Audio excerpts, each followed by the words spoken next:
Om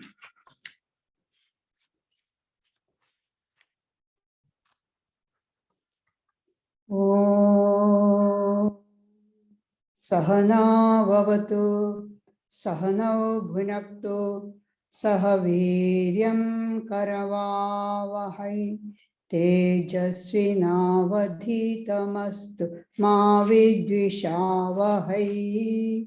Om Shanti Shanti Shanti. Om. May Brahman protect us both, the teacher and the disciple. May he nourish us both.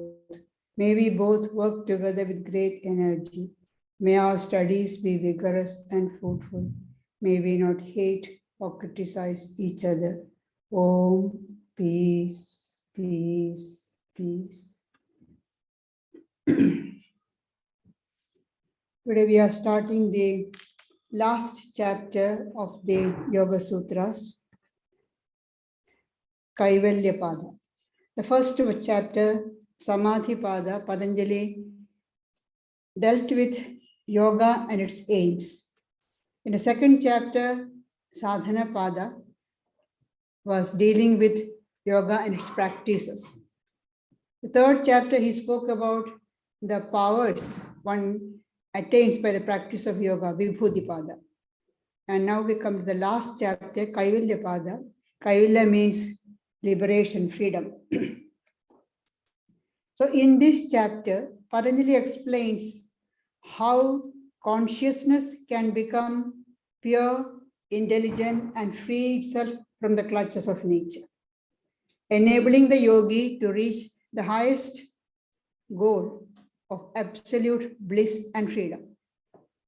He also speaks about the way in which the exalted yogi live in the world and help humanity with their supreme wisdom.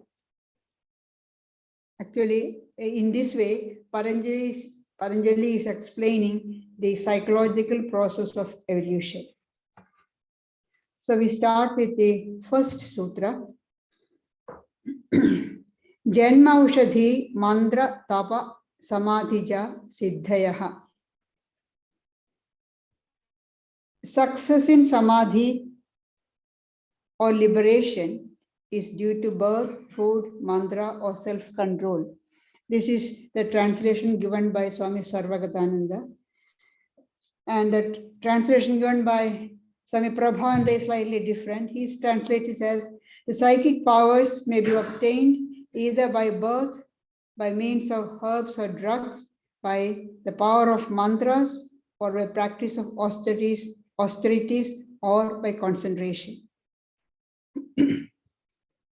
Here, Patanjali is giving us 5 means of spiritual achievement. Birth, herb, Aushadhi is translated, its literal meaning is herb. And here, Swami has translated as food.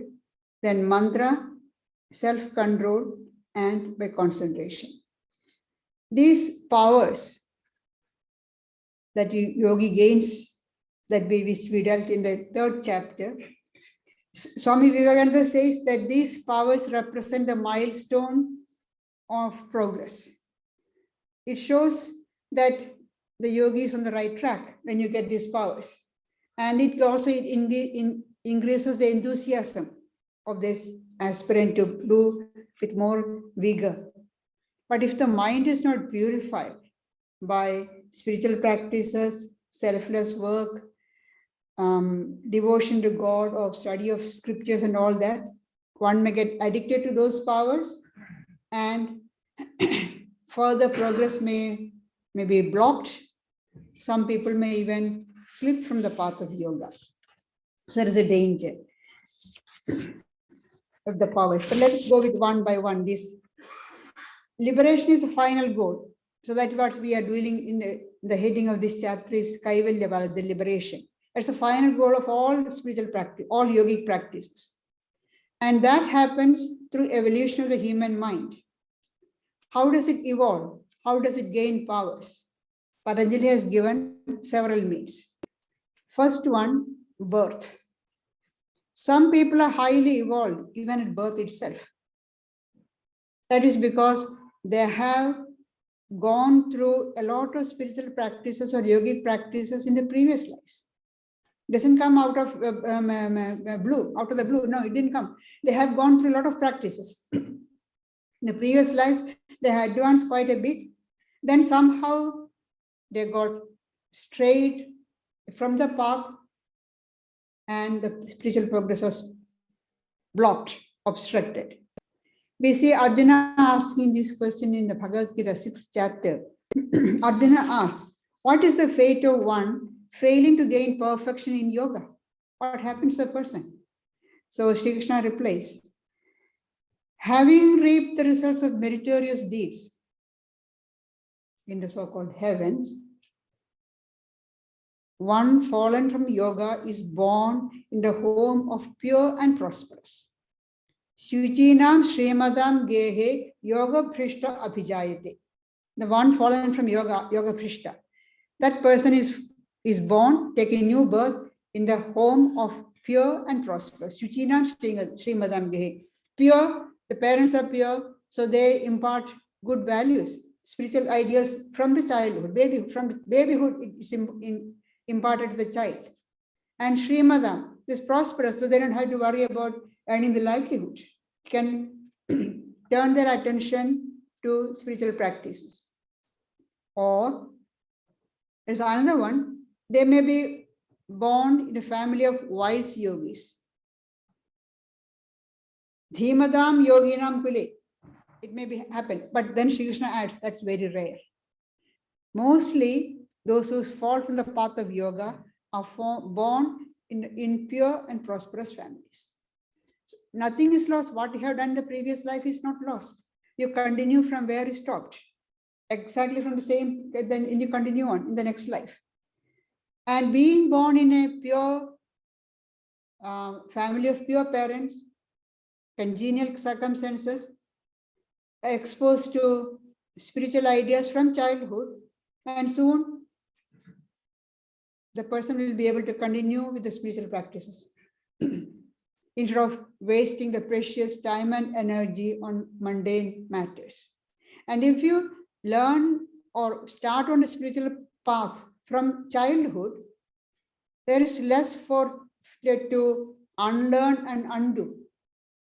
When you start on the spiritual path once you are grown up, you have learned and you have accumulated a lot of ideas and prejudices and biases. You have got a lot to unlearn, undo. But when you start on the early childhood itself, then there is less to undo and unlearn. There's this in the Mahabharata, there's a story of Jadabharata, a king who, in his advanced age, went to the forest and lived as an ascetic, as a yogi.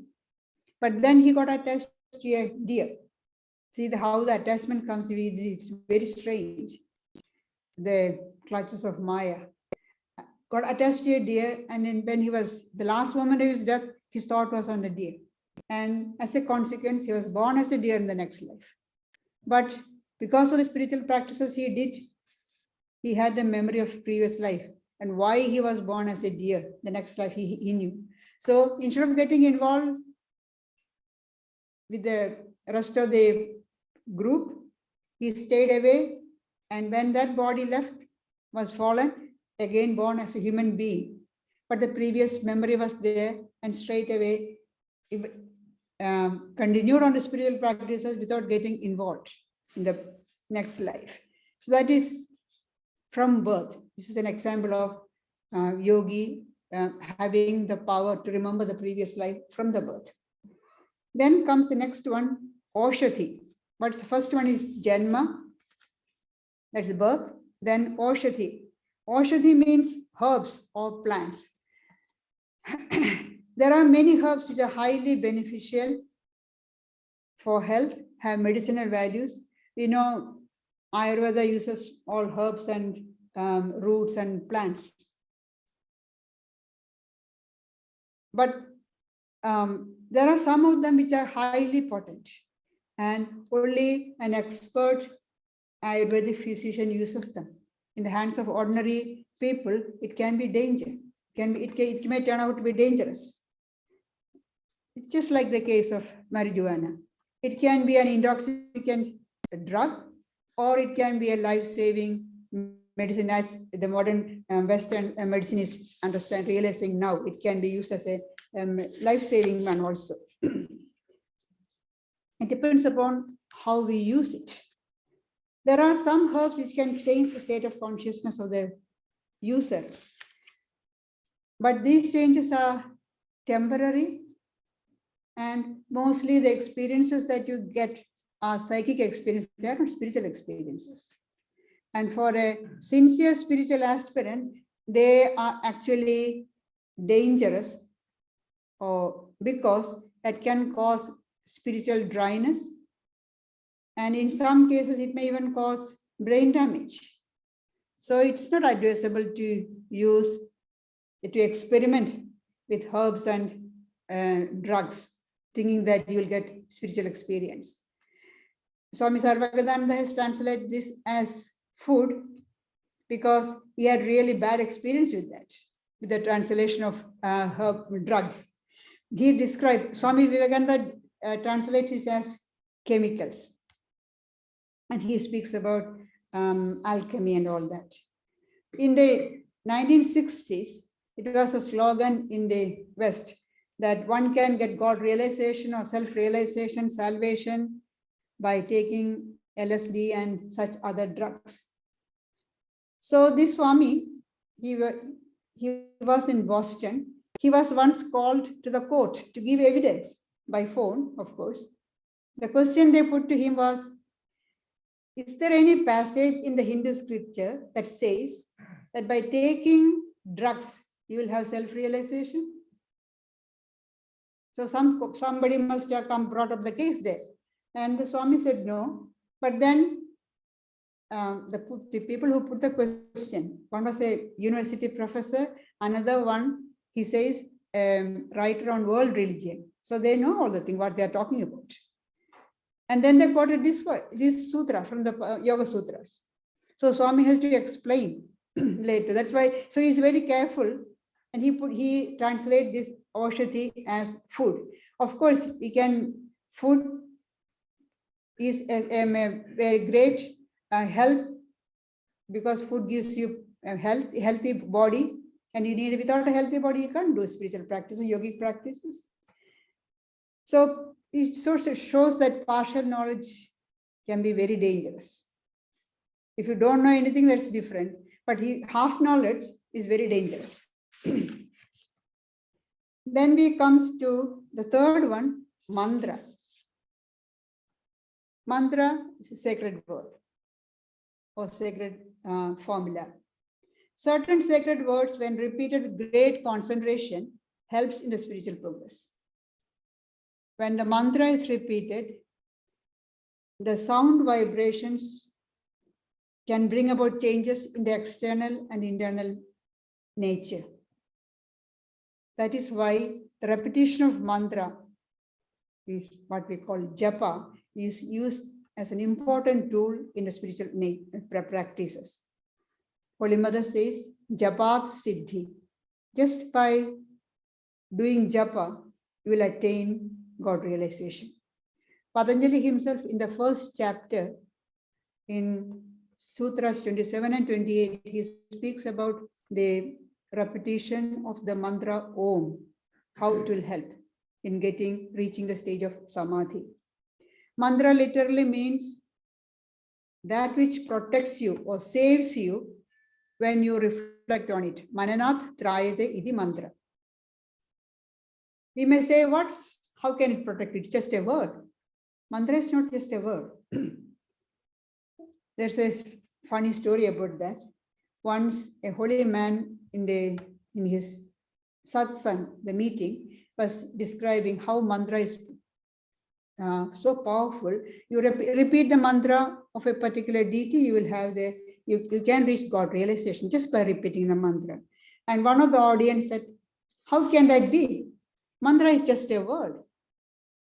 How can it give you God realization? Just a word. Then the yogi said, oh, you don't believe in the word of power of mantra. You fool. In front of all the people calling him fool. The man got so angry, his face turned red. He couldn't say anything, but everybody could see he was burning with anger. And then the holy man said, see the power of the word? You said word is just a mantra, is just a word, doesn't have any power.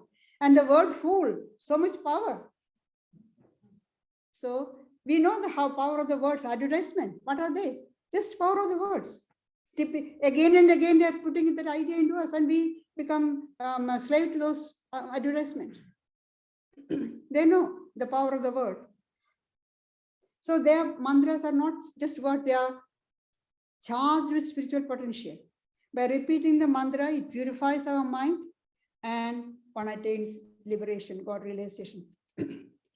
Next one is tapa, austerity or mortification, asceticism. Nothing can be achieved in any field without discipline. Whether it is education, art, sport, or profession, or spiritual life. You need self-discipline. You need, austerity means what? Discipline, self-discipline, discipline yourself.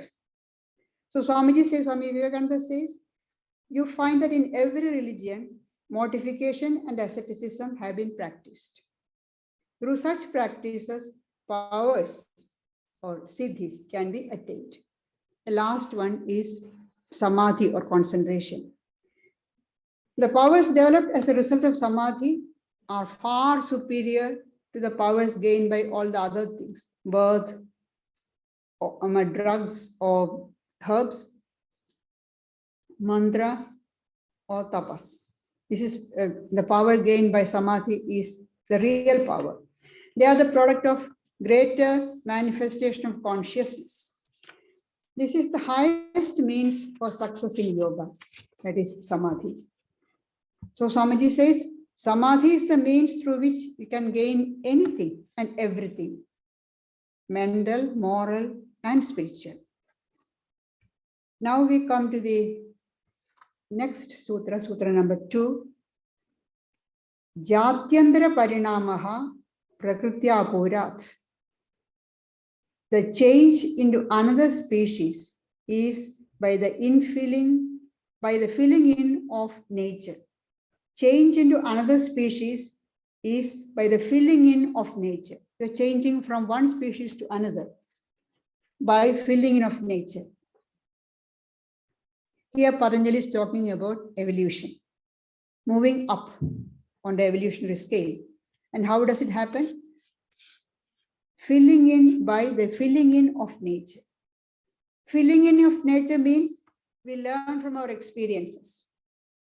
Experience of our own experience and the experience of others, and gain knowledge and wisdom. We reflect whatever experience we get, we experience of others, and reflect on it, and we gain wisdom.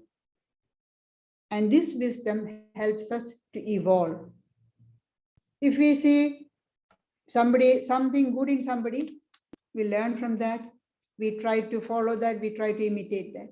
If we see something bad in some action in somebody, we try to avoid that. So both from good and bad of our own experience and others' experience, we learn. Evolution begins when we start learning. So feeling in nature requires constant awareness and alertness. So that's why he says, don't find fault with anybody. If somebody's mistake is there, we try to avoid that. Let me not repeat that. Instead of condemning the person, our own mistakes and other people's mistakes are all lessons for us to learn. We have to be alert and ready to learn from everything. And this Jatyandara Parinama, or changing from one species to another, means transformation involving fundamental change of nature or substance, not just change of state or form. See, for example, when water turns to ice, this is just change of state. From liquid, it changed to solid. Or a gold necklace is changed to a ring, or a bangle. It's change of form. Here it's not like that. It's a fundamental change of the nature. And such fundamental transformation can take place only when the potentiality for change is in there. If not, the fundamental change cannot happen. For example, a dog breeder. A dog breeder can bring about a new species of dog by crossbreeding, appropriate crossbreeding of two other dogs belonging to two different breeds. But it will be always a dog, not a cat. By crossbreeding two dogs, you cannot bring out a cat, it will be always dog. So the potential for change has to be there. That's why it's called Jatyandara Parinama. The potential has to be there.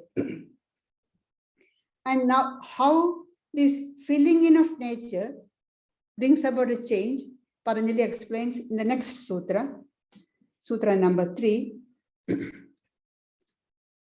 Nimittam aprayojagam prakritinam varana bhedastu tada kshetrigavat. Good and bad deeds are not the direct causes in the transformations of nature. Good and bad deeds are not the direct cause of transformation, but they act as breakers of obstacles to the evolution of nature. So the good and bad deeds act as breakers to obstacles. Whatever obstacles are there, those obstacles are broken by the good and bad deeds. Obstacles for what? Obstacles to the evolution of nature. And then example gives, as a farmer breaks the obstacles to the course of water, which then runs down by its own nature. So evolution is the manifestation of something which is already contained in it.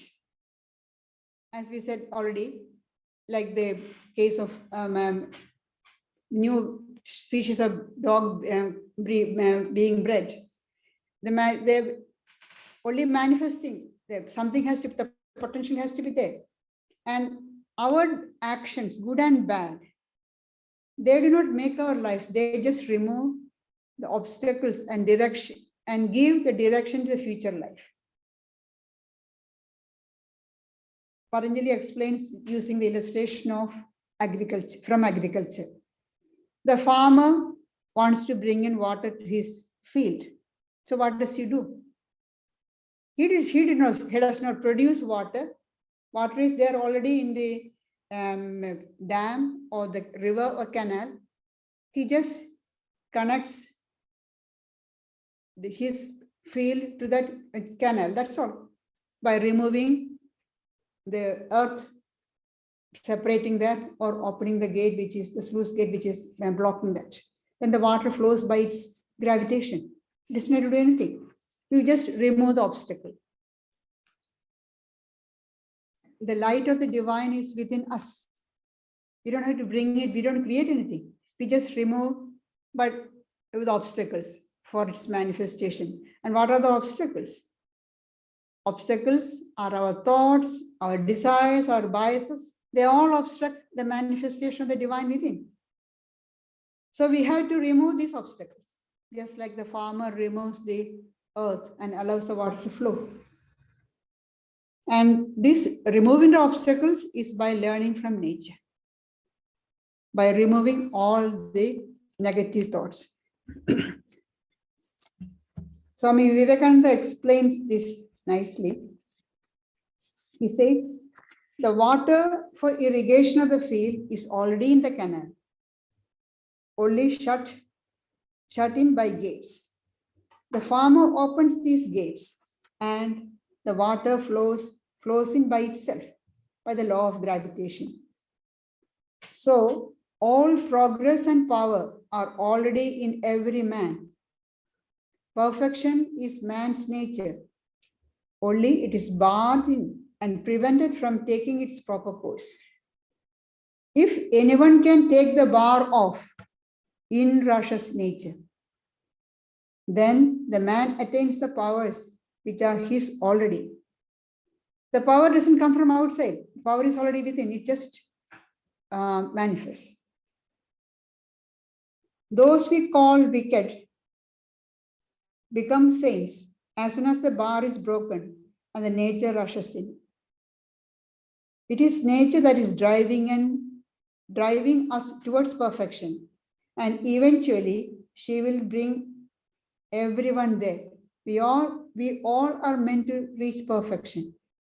Depends upon whether we remove the obstacles or not. All these practices and struggles to become religious are only negative work. To take off the bars, open the doors to that perfection, which is our birthright, our nature. Once Holy Mother was asked whether we'll have God realization by doing japa, practice of japa and meditation. She said no. Then what's the point of doing? We had to do it to purify the mind. You purify the mind and then you become ready to receive the grace of God. Or when the mind is purified, the God who is already seated in the heart, already present within, will reveal. If you are not bringing God or divine from somewhere else, already is within us. Just we remove the obstacles, remove the impurities, then God reveals, divine reveals himself. And performing bad acts and the resultant bad karma that we accumulate are like removing the earth or breaking the dam in the wrong place and causing an unfortunate flood. What happens? The whole crop is destroyed. Is it the fault of the water? It's the fault of the farmer. So the farmer is responsible for that. So bad actions, we accumulate doing bad things, more obstacles are put on in the path of spiritual progress. It's our own fault. And there's a fundamental difference between the ancient Hindu idea and the modern Western idea of evolution. That now, Hindu idea is what we just now said, we remove the obstacles. Western idea is different. So Swamiji explains that. I'll just read what Swamiji Vivekananda says. The two causes of evolution advanced by the modernists via sexual selection and survival of the fittest are inadequate. Suppose human knowledge to have advanced so much as to eliminate competition, both from the function of acquiring physical sustenance and of acquiring a mate. Then, according to the modern, human progress will stop and the race will die. So, Western idea is progress, evolution depends upon these two: sexual selection and survival of the fittest. So, when competition is stopped, then the race, the progress will stop and the race will die. But Patanjali, Swamiji continues, Patanjali declares that the true secret of evolution is the manifestation of the perfection which is already in every being. That this perfection has been barred and the infinite tide behind is struggling to express itself. That's the difference between the ancient Hindu idea of evolution and the modern Western idea of evolution. According to Hindu idea, the perfection is already there. It's struggling to manifest the perfection. So we have to remove the obstacles, that's all. These struggles and competition are but the results of our ignorance, because we do not know the proper way to unlock the gate and let the water in. This infinite tide behind must express itself. It is the cause of all manifestation. Competition for life or sex gratification are only momentary, unnecessary, extraneous effects caused by ignorance. On the level of animals, competition is the law. But when we come to the human level, it's not competition, it's cooperation. If you are still being at the level of competition, then we are no better than animals. To be humans, we have to cooperate. That's the level of human beings. So Swamiji continues, even when all competition has ceased, this perfect nature behind will make us go forward until everyone has become perfect. Therefore, there is no reason to believe that competition is necessary to progress. In the animal, the man was suppressed. But as soon as the door was opened, out rushed man. So in man, there is a potential God kept in by the locks and bars of ignorance. When knowledge breaks these bars, the God becomes manifest. So in all of us, there is a divine. All we have to do is unlock the door, remove the bar of ignorance, and then God will manifest. Just as the farmer built dikes to regulate the flow of water into his field, the evolved yogi channeled the flow of nature's energy to free themselves from the bondage. All the spiritual practices are only helping to remove the obstacles. Now, Patanjali continues with the explanation of the evolution. We come to the next sutra. Nirmana chittani asmida matrat.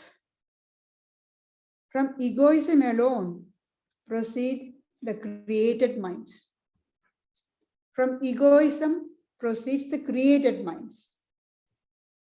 It sounds strange, created mind. We all have got our own mind, but we can term it as original mind, with which we work, we evolve, and ultimately attains freedom, liberation. But through power acquired through yogic practices, the yogi can create a number of minds and bodies exactly similar to the original one. And they are produced from asmita, egoism. These created bodies and minds are products or produced by the force of nature, Prakriti, because the capacity to do so is inherent in Prakriti, inherent in egoism. It's like the seed that we put in the ground. The seed has got the potential. And that potential power begins to work on the surrounding ground and brings up the tree in course of time. The flow of natural forces brings about a necessary change, as we mentioned earlier in the last sutra. The natural forces bring about a change. All we do is remove the obstacles. Our ego can receive impression from the external world in both positive way and negative way. If we receive the impressions in a negative way, then that event or person or whatever it is from where the impression came, it's bad, miserable, and we create a bad mind, a miserable mind, depending upon the event, what in the impression, how we receive it. And we suffer as a result. The ego, asmita, what you call egoism, remaining behind the mind, attaches itself to the mind and creates a bad, miserable mind. If the person is angry, say suppose a person is angry, then the mind becomes angry, the ego creates an angry mind. And you can actually see the body also changes. Subtle changes comes out of the body, creates an angry body. The original mind can have many moods. Our one mind can have many moods. And depending upon the mood, we create so many minds. And the same one mind appears as different minds, or we can say creates different minds and different bodies. According to our individual needs, we create many minds. In the ordinary life, we play many different roles in daily life. And depending upon the roles, we create different minds. For example, take a case of a man. He can be a father, he can be a husband, he can be a son, brother, friend. Suppose he's a surgeon. He is saving somebody's life. Suppose he is a judge. He is sentencing a murderer to death. In each action, each role, he has got a different mind. The same mind won't work everywhere.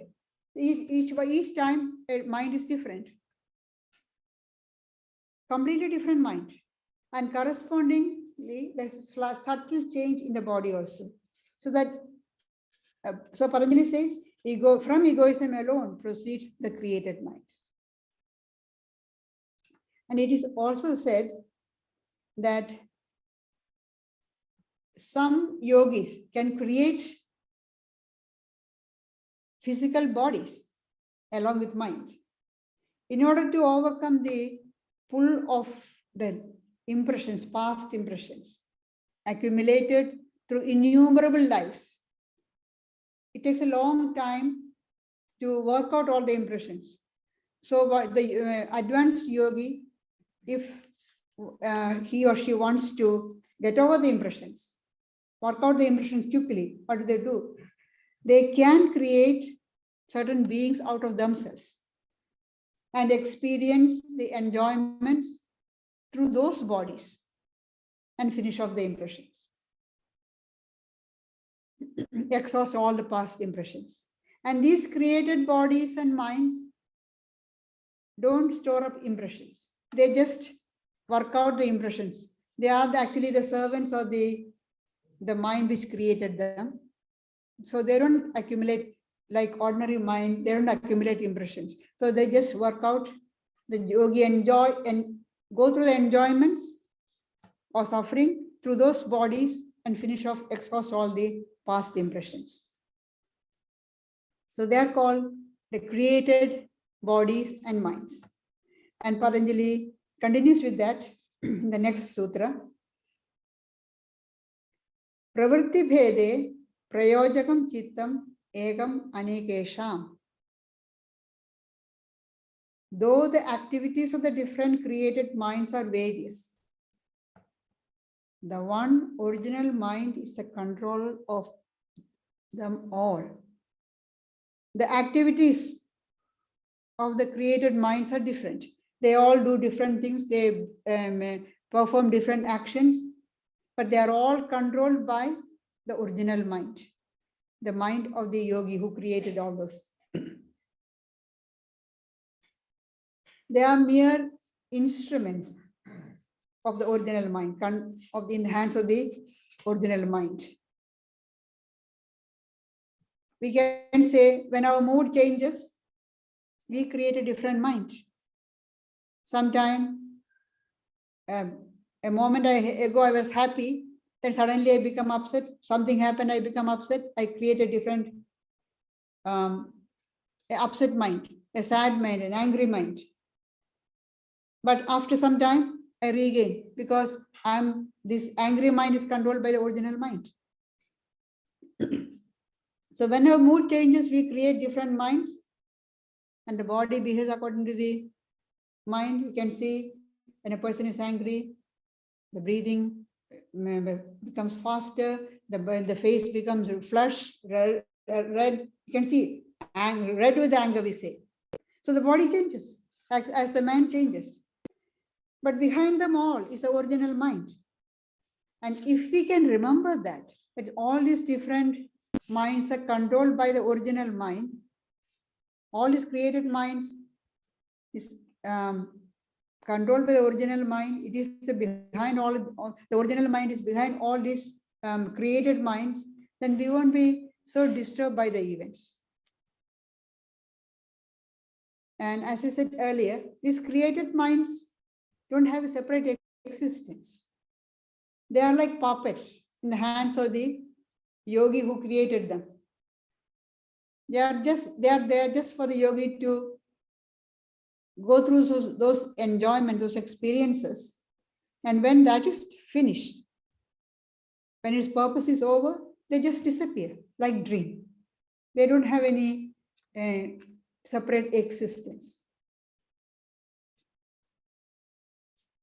And this all may sound very strange, but they say an advanced yogi can have control over Prakriti and perform many apparently impossible feats, which we call ordinarily miracles. So Swami Vivekananda says, matter and mind are like two inexhaustible storehouses. When you become a yogi, you learn the secret of their control, the control of matter and mind. The material out of which a manufactured mind is created is the same material which is used for macrocosm. Asmita, egoism, is the material. The fine state of existence out of which these made minds and made bodies of the yogi are manufactured. Therefore, when the yogi has found the secret of these energies of nature, he can manufacture any number of bodies. It is not impossible because the yogi has got control over nature and everything is made of Prakriti and everything is created out of Prakriti. And yogi can control, having control of Prakriti, he can create any number of bodies and minds out of the substance known as egoism. But they are all controlled by the original mind. They don't have any separate existence.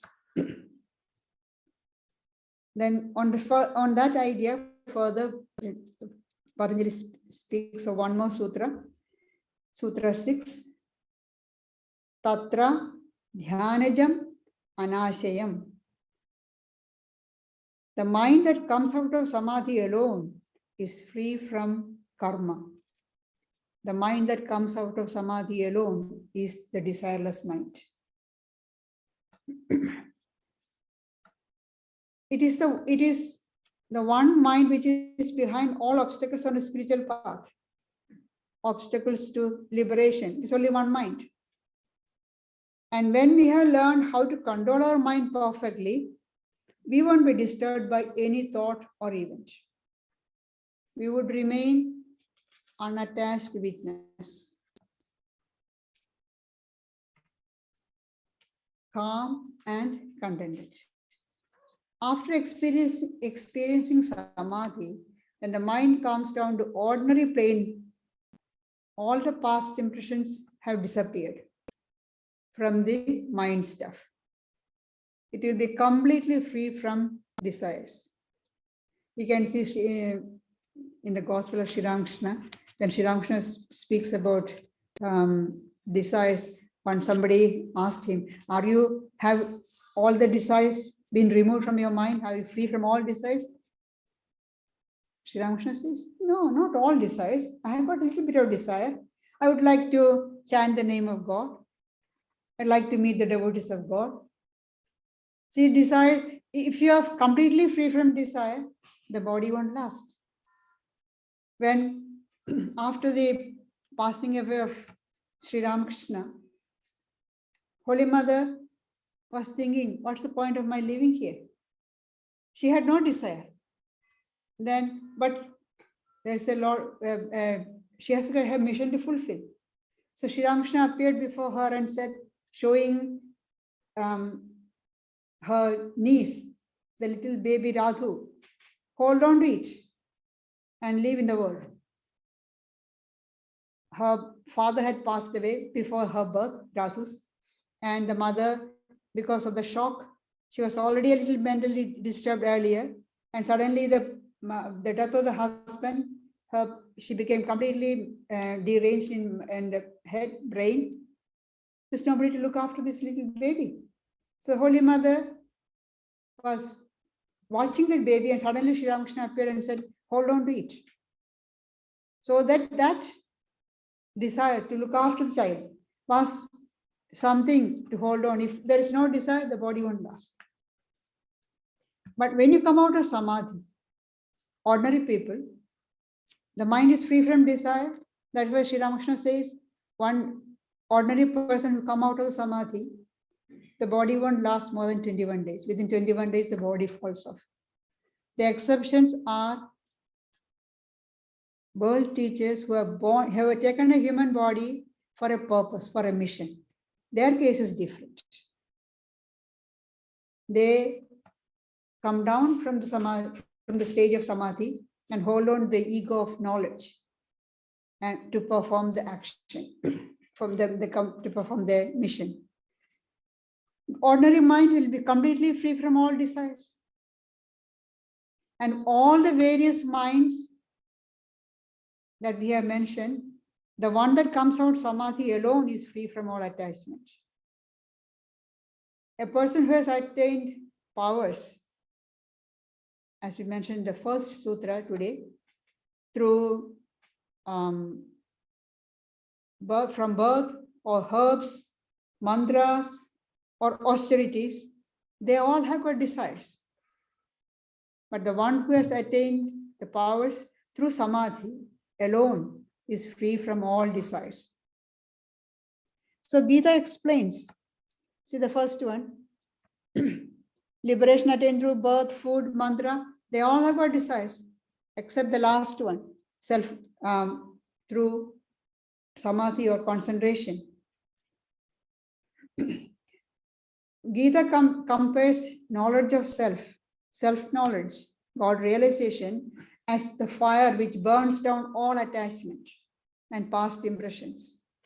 So the mind which has reached the state of samadhi has the power to do things in a very detached way, without any desire. And because there is no desire, the action which is performed by that mind will be highly efficient. That's why Gita says, yoga karma kaushala. Yoga is efficiency in action, highly efficient. The mind is completely concentrated because there is no distraction. The mind is not scattered by any desire or whatever the action that person does is completely perfect. Such a person can play all the different roles without being affected, without being disturbed. And only that mind which comes out of samadhi has got the power of not being controlled by anything in the world. It is completely free. We'll continue with this the next. I was going to the next class, which will be next year. Thank you.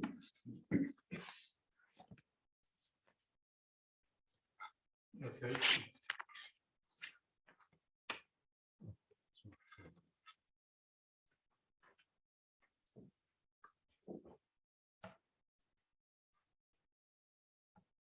There'll be time for some questions and answers. I've just got a bit of setting up to do. Just give me a moment.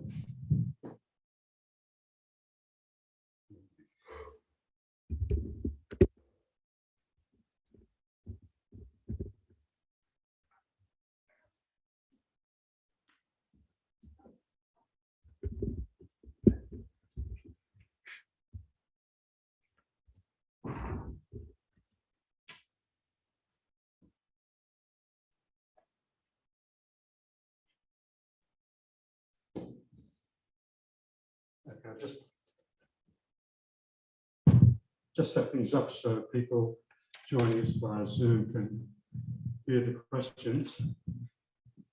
Also, that reminds me, I just need to change some settings so they can join in. Just a moment.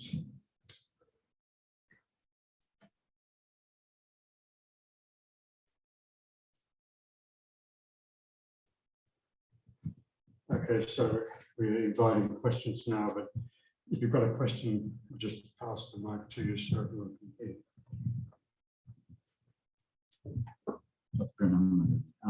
You were talking about the world teachers coming back from Samadhi. So we say that they have the ego or the desire for the mission. So could you just throw some light on understanding of what's their usual or what's their goal when they come back from Samadhi? Is that the unification of consciousness or something else? They try to help them, humanity in general, to progress on the spiritual path. Whatever at that particular time or the society in which they are, whatever is the drawback, they try to remedy that and advance the people on the spiritual path. Just take the example of Shankaracharya. When Shankaracharya was born at that time, in India there were a lot of groups were there, sects were there, and different philosophers were speaking about different things of ideas. The scholars were engaged in arguments. Some of them were engaged in rituals, and the ordinary people were steeped in superstition. So Shankaracharya came at that time, and his mission was to establish the Advaita as the supreme goal, unity of existence. So he had attained experienced Samadhi when he was quite young. Maybe by 10, 12 years, 12 years of age. Then he wrote all, his teacher gave him the command that you should write the commentaries on the Brahma Sutras, Upanishads, and the Bhagavad Gita. So he has all that was his life mission, to write the commentaries and spread the or establish Advaita as the supreme truth. Then came Ramanujacharya. Then came Madhvacharya. Ramanujacharya, his goal, Advaita became too dry and it was not accessible for ordinary people. So Ramanujacharya came, he established the idea of Visishta Advaita. Not that they are creating the new ideas, they were already there, just promoting this or spreading among ordinary people. And Vishishtadvaita is qualified non-dualism. Supreme reality is there, and all the jivas, the individual souls, are sparks from like fire. So he established that. Then later came the dualist teachers like Madhvacharya, then Chaitanya in Bengal. Later Sri Ramakrishna and Swami Vivekananda, the Holy Mother. At that time, they educated Hindu Indians. They were exposed to Western ideas, and they were thinking everything, and the Hindu is superstition. So two extremes were there. Some of them held on to the Hindu ideas, whatever, whether it's superstition or not, held on to that, and the other extreme, they threw everything out. So Sri Ramakrishna came to show, there is a justice there. And all these different ideas are different paths, whether you are following Hinduism or Christianity or Islam. That is three main things exposed that Sri Ramakrishna was exposed to. They're all different paths. Even the different sects in Hinduism, they're all different paths. You go, any path you follow sincerely, you will reach the goal. To show that was and how to reach that, being unattached, renunciation. All this he showed through his life. So these are the missions they have to show that work out the mission once you have attained the samadhi, state of samadhi, and then the body falls off, then you won't be able to do the mission. So they have to hold on to the body.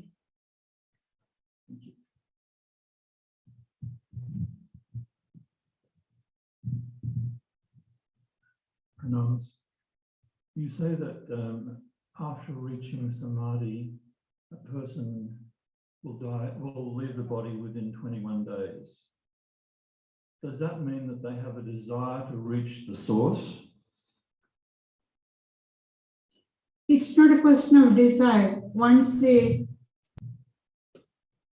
body falls off and they become one with it. Like, say, if you keep a pot of water immersed in the lake or on the sea, the water is inside the pot, but the pot is separating that water from the water outside. When the body falls off, so the pot is broken, the water becomes one with the water outside. There's no question of the having a desire for that to become one with the vast body of water. It naturally becomes one. So when the body falls off, the soul naturally becomes one with the infinite soul, infinite Atma.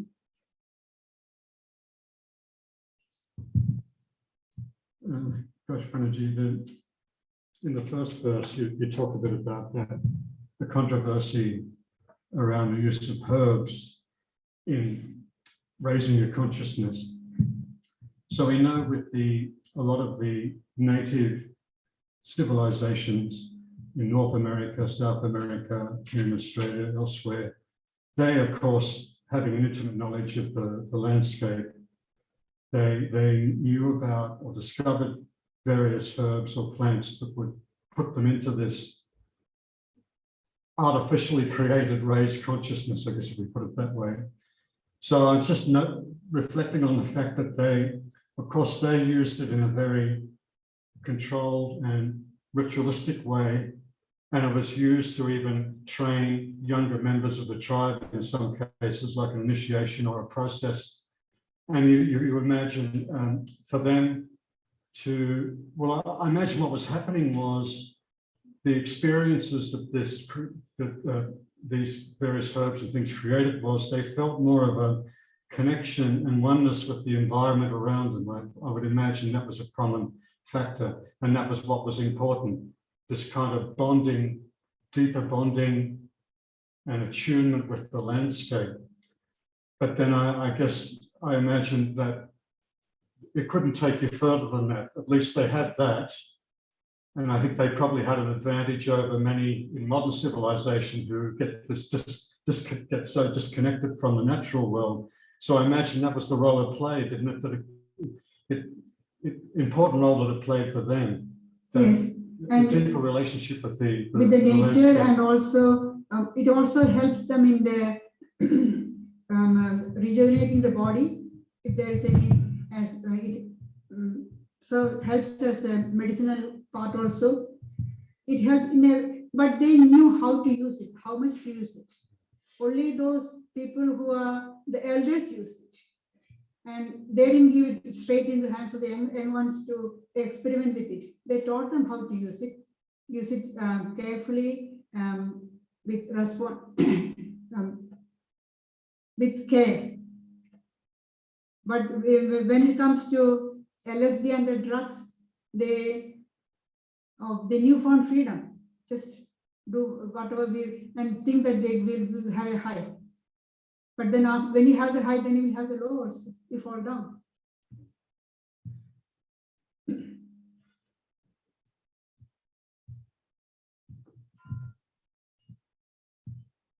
We heard that the yogi can create different minds, different moods, different bodies. I think the different bodies, it simply should be a combination of different permutation and combination of four gunas. So therefore, they will be making different bodies by combining different proportion of these different four gunas into the same physical body, not really different physical bodies. Well, we can explain in different ways. That is, one explanation is the body subtly changes. When you say the angry body, happy body, with the mind, the body changes. Our body makes subtle changes. Again, the yogis have control over the nature. Control over Prakriti means control over the three gunas, and so they can make the. It's not impossible for them to make a separate body. Within the same physical body. It can be separately, not in the same physical So body. they can have a separate physical body. They can make a separate physical body just for a particular enjoyment or suffering, just to go through some experience. So that all they want to do is exhaust their store of past impressions, so they can finish it off, go forward on this liberation faster. So you mean independently there will be another physical body next to this person, that's the yogi? They can make. I won't say it is impossible. It sounds impossible for us, but the yogi has got control over the nature of Prakriti. There's a story in Shankaracharya's life, isn't there? Shankaracharya took entered another body, Yeah. but there is one in the Mahabharata. There is one incident. The Pandava's father, King Pandu, after a lot of conquest, he went to the forest for a break, a holiday with his two wives. And at that time, there was a sage. The sages are householders, they're married people.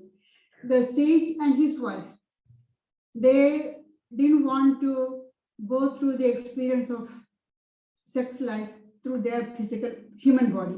So they took the body of animal, and hearing the sound of the animal, Pandu was out of hunting and he shot the arrow. They had the training, you can hear called Sabda Bhedi. You hear the sound and you shoot the arrow, you will hit the mark. And he hit the mark and both of them died, the sage and his wife. And because they were going to have sexual union, at that moment they died, the sage cursed Pandu that when he is going to have a sexual union with his wife, he will die. And it happened. So actually he changed the body. From the human body, the sage didn't want to go through in the human body, so he took an animal body. He can create. It's not impossible because they have got control over the three gunas, and all the whole manifestation is from the gunas. That's right. So they can create different separate bodies. It's not an impossibility. Very, very rare. We would It imagine. is. It's not something that's commonplace. No, It's it is not because even yogis. only among highly advanced yogis and those who want to exhaust their past impressions quickly, because otherwise it will take long time, maybe many lives to exhaust that. They don't want to do that. They create another body of bodies and quickly finish it off. Regarding this meditation and the steadiness of the mind, to bring the sthirta or the steadiness, it's very difficult. Whenever you sit down for the meditation or something, the mind wanders for so many other things. And when you are doing something else, you feel like you want to do the meditation. So it is a very difficult situation, and the thoughts keeps coming. It takes too long, and I don't think it is a very easy way.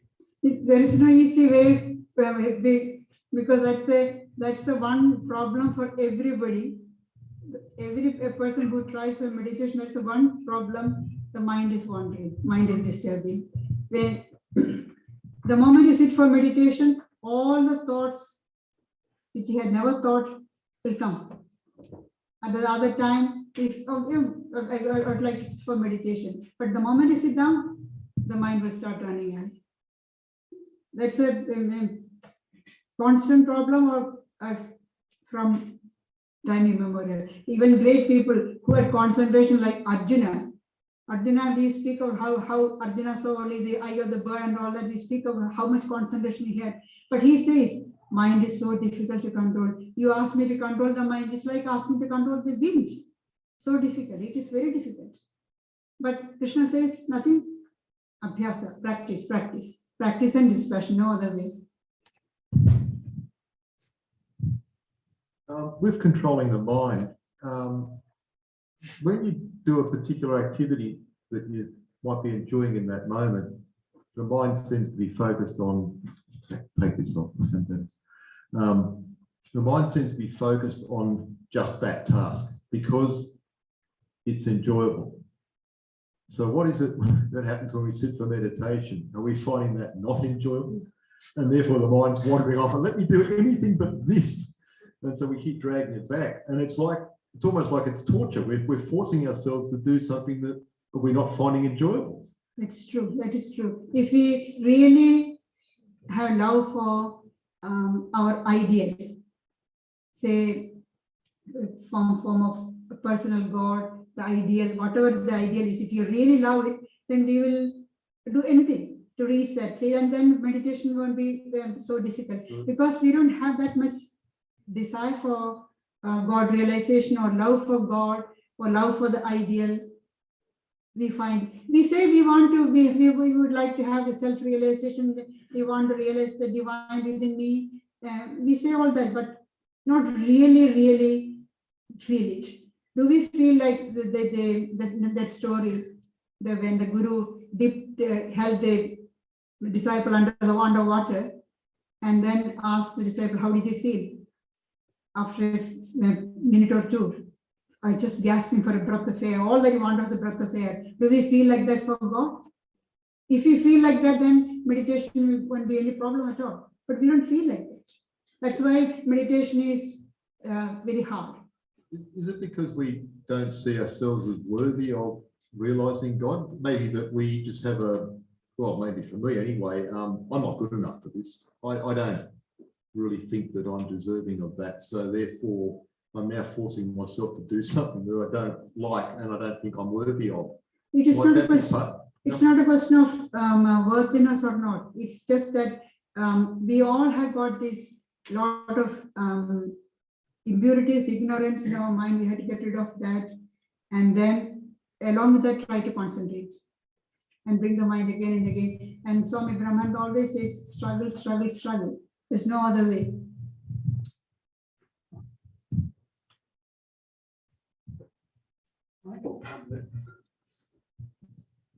Gayatriprana, you mentioned earlier on that when you want to have effective meditation, you need both practice and dispassion. Can you expand further on what you mean by dispassion and how does that play a role in improving your ability to meditate? Dispassion means being unattached.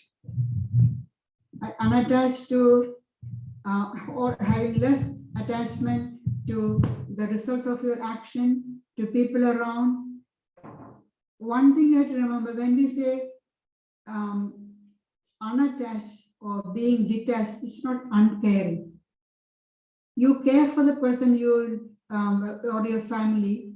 When that's one question with misunderstanding people have. When you say don't be too attached, that means don't care for them. No, you care for them. You care for them. You care for them. Love them for your perform action. Your work. You have got something to do. You have got an assignment. You put in your best effort. When Sri Krishna says, don't be attached to the results. So that means I don't care for the results. No, I care for the result. I work for it. But once you have performed it, don't brood over it. And being unattached about the family and society, Sri Ramakrishna gives the example of live like a maidservant. Look after them.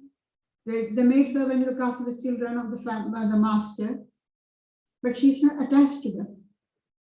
When she is dismissed, she just goes off. Because as long as she's there, she loves them, she looks after them, she cares for them. treats them as though her own child. But there is one word, as though her own child. It means she knows that it's not her child, but she looks after, but she's not attached. That's the difference. You care, but don't get attached. That is dispassion. For the work also, in anything in our daily life, people around us, the action that we have performed, all that we do to the utmost of our ability, our capacity, but don't be attached.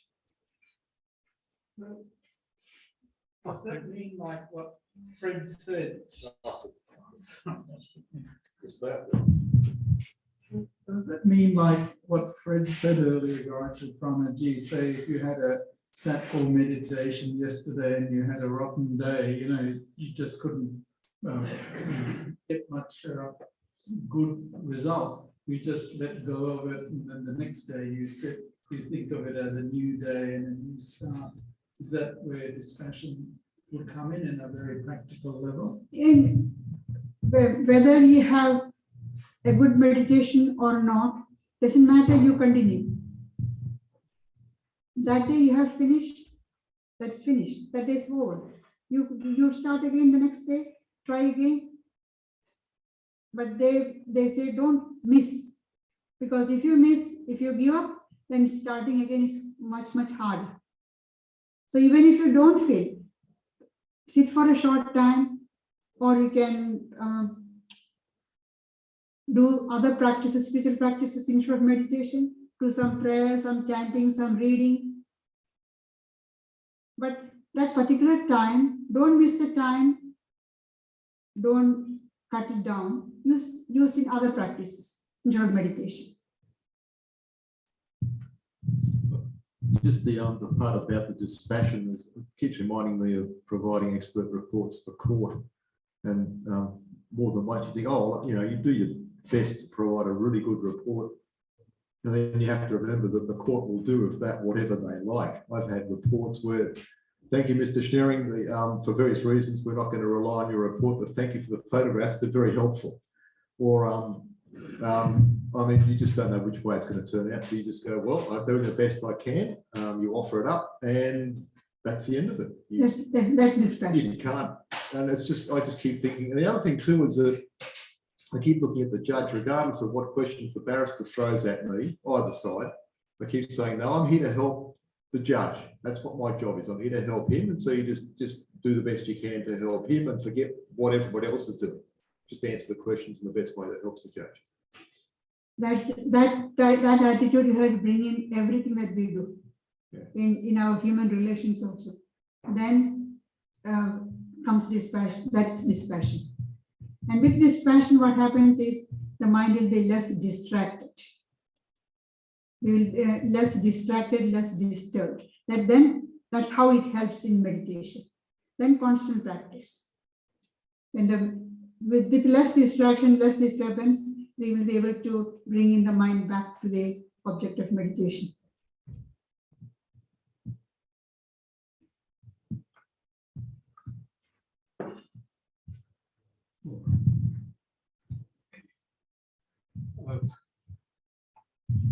Maybe any final questions?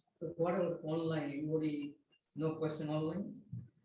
All quiet there online, Zoom side so far. So maybe we will finish up here. There's just a few announcements to make. Thank you.